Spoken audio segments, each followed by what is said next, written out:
practice moral diplomacy. During the more than 25 years of his pontificate, John Paul II dramatically raised the profile of the papacy on the international level and played a key role on many fronts, such as helping to bring down communism in Eastern Europe. Throughout his extensive travels, he was a vigorous global voice.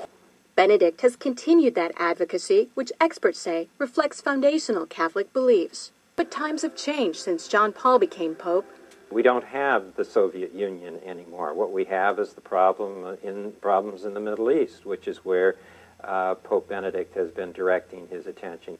The personalities have also changed.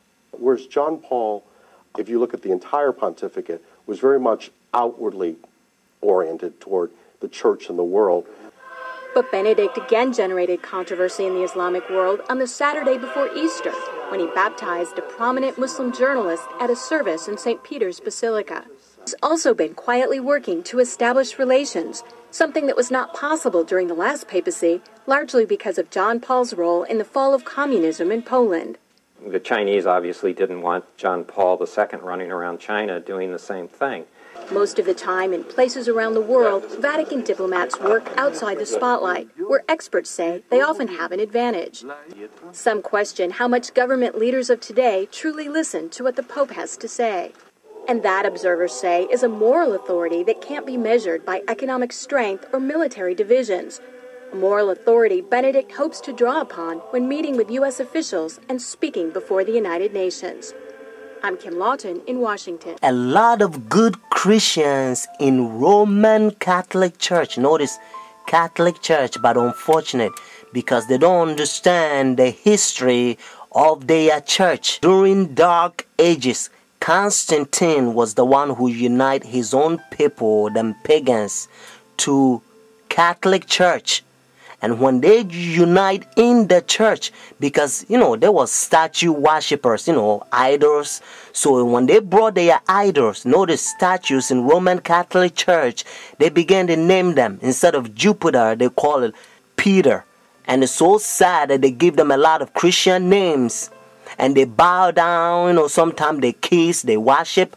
But to change the name, that doesn't mean the idol is changed. Friends, so when they take leadership in the church during Dark Ages, they change rules in the church and they come up with a lot of traditions because they can't go by Bible rules. Because like I said, there was pagans. According to Ten Commandments, you don't have to bow down images and statues. If you look Roman Catholic Church, the 10 commandment, the second commandment that talks about images, they remove that.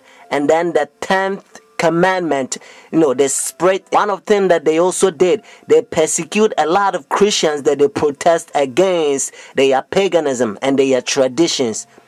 Protestants, Sunday churches, they persecute them, a lot of them. So that's why their forefathers, they ran from persecution and they came to United States and they find free land.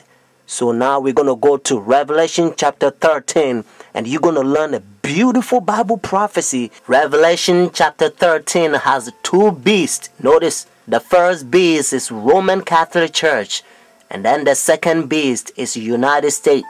Verse 11 and 18 they unite with Roman Catholic Church.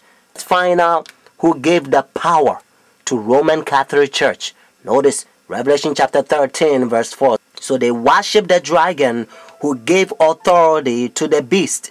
And they worship the beast saying, who's like the beast, who is able to make war with him.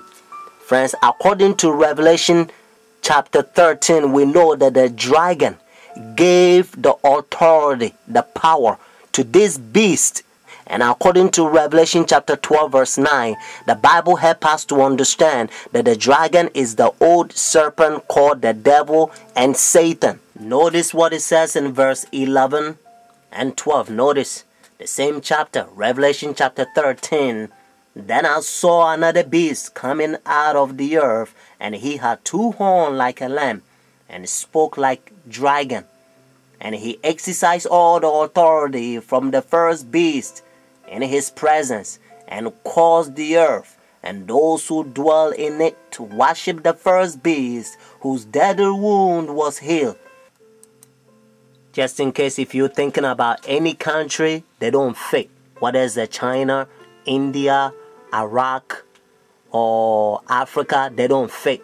That's what it says in verse 12. He exercised all the authority, notice, from the first beast, Roman Catholic Church, because when they ran from persecution, they came over here. They don't want to have anything to do with Roman Catholic Church because they used to persecute them, friends.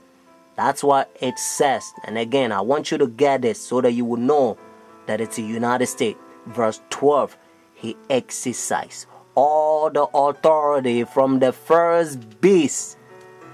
But unfortunately, the same verse 12 says, and caused the earth and those who dwell in it to worship the first beast, whose deadly wound was healed. So United States is going to cause the whole world to worship Roman Catholic Church. And that's why now they already have pagan sun worship day, Sunday worship, the Roman Catholic Church. They changed God's holy Sabbath from Saturday to their pagan sun worship day, Sunday worship. So whenever they enforce the law, friends, if you think, well, because I'm not going to buy, I'm not going to sell, and the things is going to be hard, and you don't believe in God, and you doubt His power, if you doubt God who created you, the one who holds your breath, and if you doubt His power, and if you go by the pagan sun worship day, behind the scene is the devil that wants you to worship him, at that time probation will close. Your decision is made. You will be doomed. Revelation chapter 14, God placed a fearful curse on those who receive the mark of the beast, those who worship the devil. But friends, have faith. Jesus Christ will send His angels. Sometimes they will come as a form of mankind, and they will give you a food in the time of trouble. Hebrews chapter 4 verse 7 to 11. Notice what Bible says. And again He designated a certain day, saying in the David today, after such a long time as it has been said, today, if you will hear His voice, do not harden your heart. For if Jesus has given them rest, then He will not afterward have spoken of another day.